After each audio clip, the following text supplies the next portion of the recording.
और धर्म का इस्तेमाल भी होता है।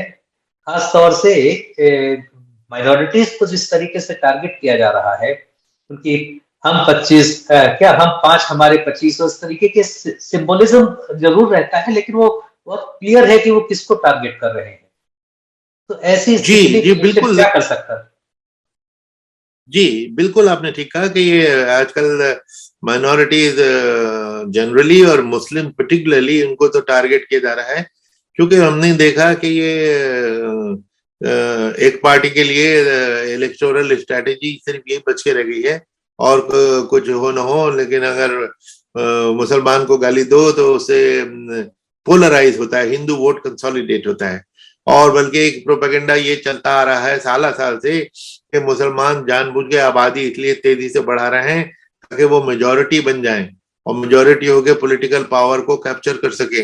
बल्कि यहाँ तक डराया जाता है कि बस 5 साल में आ रहे हैं, 7 साल में आ रहे हैं, बस आ ही गए, डरो बचो भागो, मुसलमान आ रहा है। ये इस किस्म की बेहुदा बातें जो होती हैं और लोगों के दिमाग में पूरी तरह घर कर चुके हैं, बहुत लोगों के दिमाग में ये कर चुके हैं।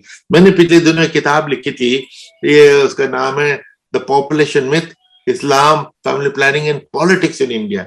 इसमें मैंने ये देखा कि राइट विंग का ये भी प्रोपेगेंडा होता है कि हिंदुओं से अपील करते हैं कि भाइयों देखो ये मुसलमान जल्दी आ जाएंगे, तुम भी 10-10 बच्चे पैदा करो ताकि वो ये तुम माइनॉरिटी ना हो जाओ। फॉर्चुनेटली किसी हिंदू ने उनको सीरियसली नहीं लिया, वरना 10-10 बच्चे पैदा करने नहीं शुरू किए।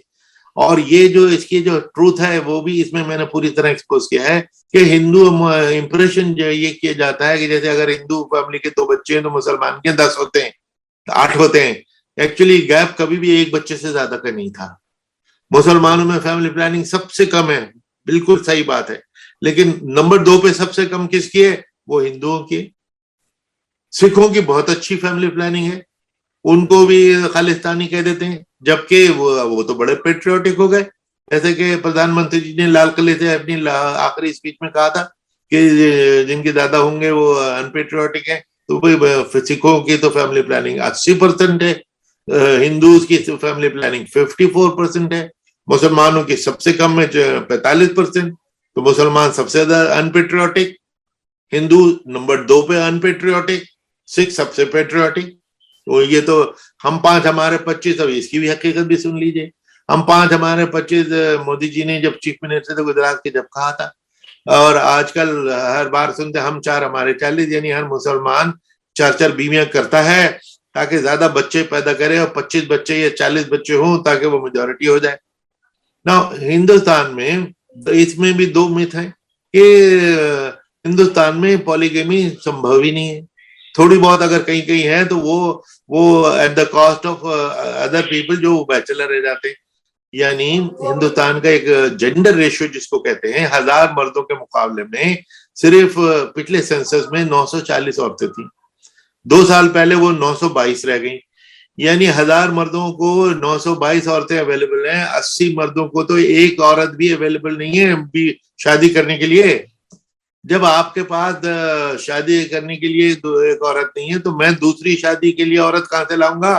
तीसरी चौथी कहां से लाऊंगा? है ही नहीं, स्टेटिस्टिकली इम्पॉसिबल।